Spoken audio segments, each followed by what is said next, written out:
So you go to the doctor and get some tests.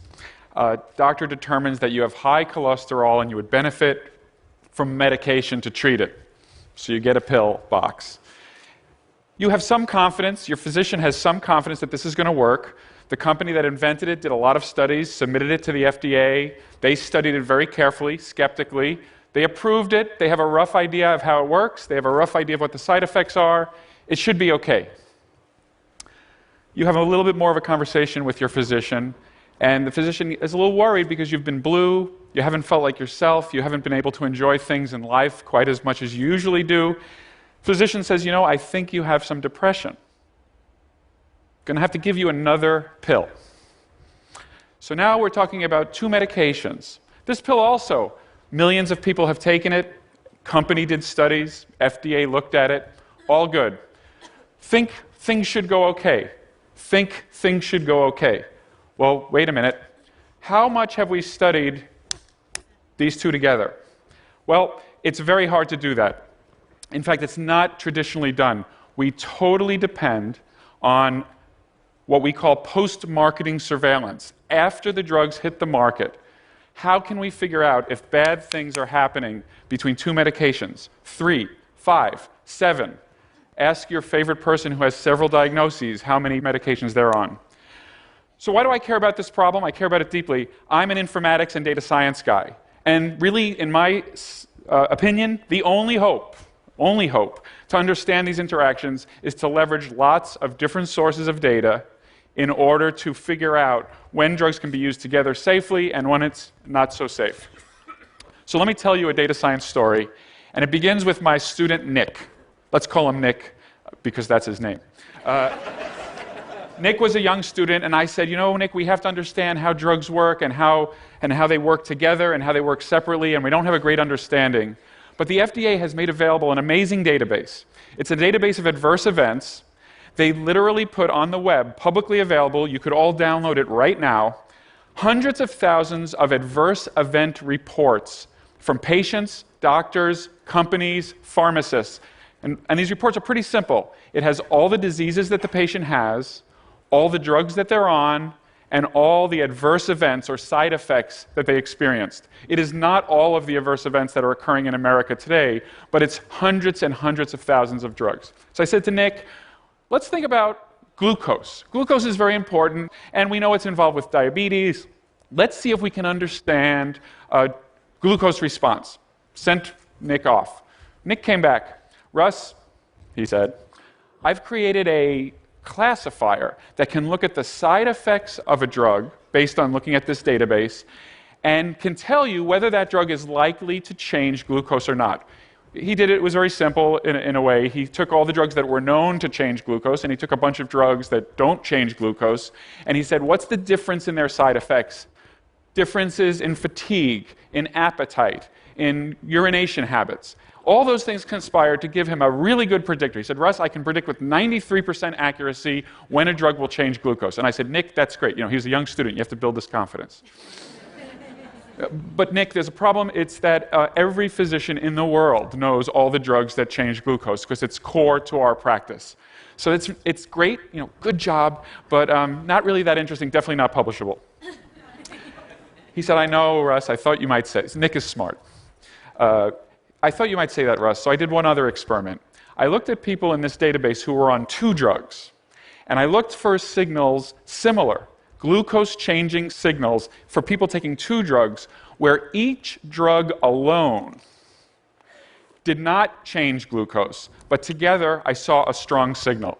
I said, oh, you're clever, good idea. Show me the list. And there's a bunch of drugs that are not very exciting, but what caught my eye were, on the list, there were 2 drugs, paroxetina, or Paxil, an antidepressant, and pravastatin, or Pravachol, a cholesterol medication. And I said, there are millions of Americans on those 2 drugs. In fact, we learned later, 15 million Americans on paroxetine at the time, 15 million on pravastatin, and 1 million, we estimated, on both. So that's 1 million people who might be having some problems with their glucose if this machine learning mumbo-jumbo that he did in the FDA database actually holds up. But I said, Nick, it's still not publishable because, I love what you did with the mumbo-jumbo, with the machine learning, but it's not really standard of proof evidence that we have. So we have to do something else. Let's go into the Stanford electronic medical record. We have a copy of it that's okay for research. We removed identifying information. And I said, let's see if people on these two drugs have problems with their glucose. Now, there are thousands and thousands of people in the Stanford medical records that take paroxetina and pravastatin. But we needed special patients. We needed patients who were on one of them and had a glucose measurement, then got the second one and had another glucose measurement, all within a reasonable period of time, something like 2 months. And when you did that, we found 10 patients. However, 8 out of the 10 had a bump in their glucose when they got the second P. We call this P and P. When they got the second P, either one could be first, second one comes up, glucose went up 20 milligrams per deciliter. Just as a reminder, you walk around normally, if you're not diabetic, with a glucose of around 90. And if it gets up to 120, 125, your doctor begins to think about a potential diagnosis of diabetes. So a 20 bump, pretty significant. I said, Nick, this is very cool, but I'm sorry, we still don't have a paper because this is 10 patients, and kind of give me a break. It's not enough patients. And so we said, well, what can we do? And we said, well, let's call our friends at Harvard and Vanderbilt, who also, Harvard in Boston, Vanderbilt in Nashville, who also have electronic medical records similar to ours. Let's see if they can find similar patients with the one P, the other P, the glucose measurements in that range that we need. God bless them. Vanderbilt, in 1 week, found 40 such patients, same trend. Harvard found 100 patients, same trend. So at the end, we had 150 patients from 3 diverse medical centers that were telling us that patients getting these 2 drugs were having their glucose bump somewhat significantly. More interestingly, we had left out diabetics because diabetics already have messed up glucose. When we looked at the glucose of diabetics, it was going up 60 milligrams per deciliter, not just 20. This was a big deal, and we said, we got to publish this. We submitted the paper. It was all data evidence. Data from the FDA, data from Stanford, data from Vanderbilt, data from Harvard. We had not done a single real experiment, but we were nervous. So Nick, while the paper was in review, went to the lab. We found somebody who knew about lab stuff. I don't do that. I take care of patients, but I don't do pipettes. They taught us how to feed mice drugs. We took mice and we gave them 1P, paroxetine. We gave some other mice pravastatin, and we gave a third group of mice, and both of them. And lo and behold, glucose went up, 20 to 60 milligrams per deciliter in the mice. So the paper was accepted based on the informatics evidence alone, but we added a little note at the end saying, oh, by the way, if you give these to mice, it goes up. So that was great. And the story could have ended there, but I still have 6.5 minutes. So we were sitting around thinking about all this, and I don't remember who thought of it, but somebody said, I wonder if patients who are taking these 2 drugs are noticing side effects of hyperglycemia. They could and they should. How would we ever determine that? And we said, well, what do? If you're taking a medication, 1 new medication or 2, and you get a funny feeling, what are you going to do? You're going to go to Google and you're going to type in the 2 drugs you're taking or the 1 drug you're taking, and you're going to type in side effects. What are you experiencing?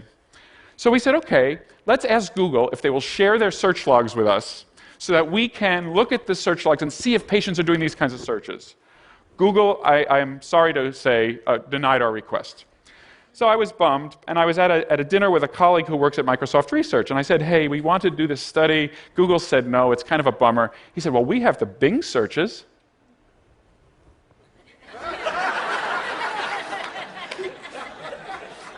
Yeah, that's great. Now I felt like I was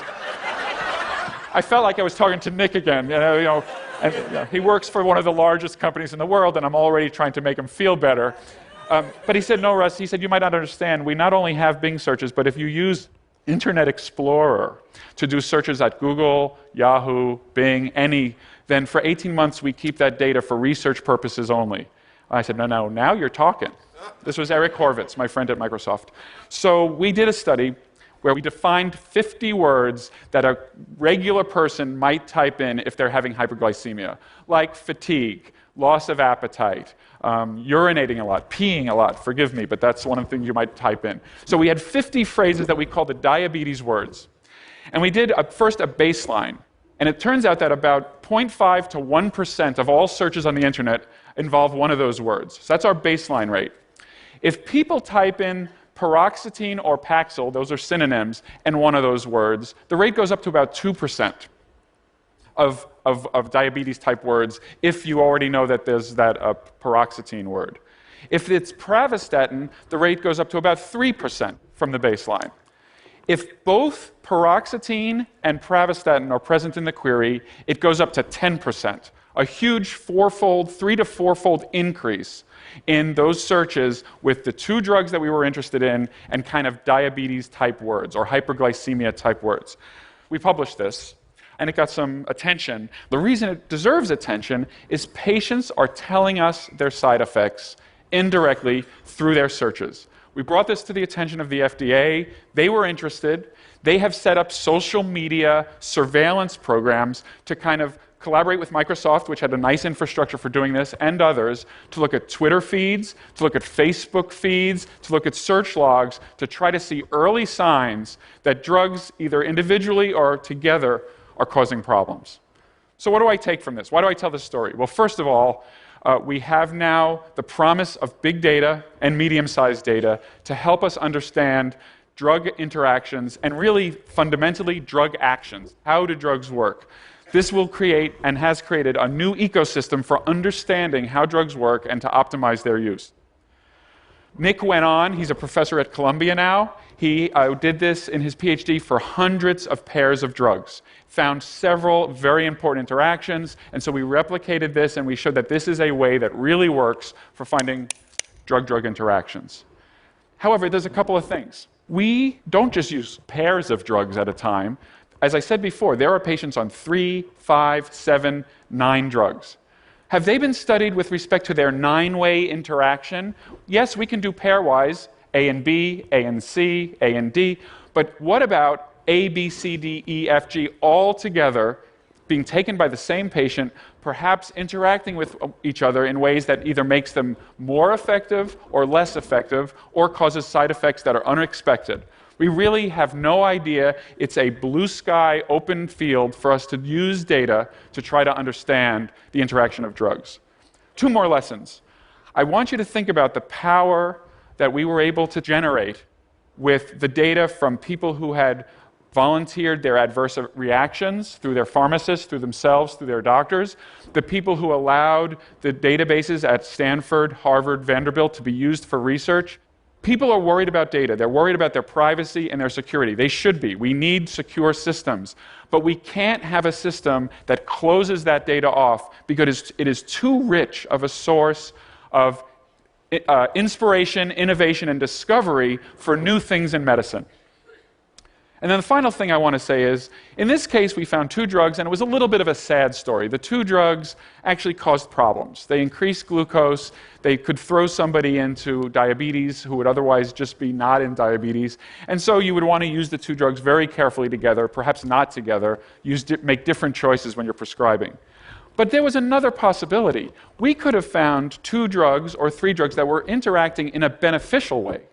We could have found new effects of drugs that neither of them has alone, but together, instead of causing a side effect, they could be a new and novel treatment for diseases that don't have treatments or where the treatments are not effective. If we think about drug treatment today, all the major breakthroughs for HIV, for tuberculosis, for depression, for diabetes, it's always a cocktail of drugs. And so the upside here, and the subject for a different TED Talk on a different day, is how can we use the same data sources to find good effects of drugs in combination that will provide us new treatments, new insights into how drugs work, and enable us to take care of our patients even better. Thank you very much.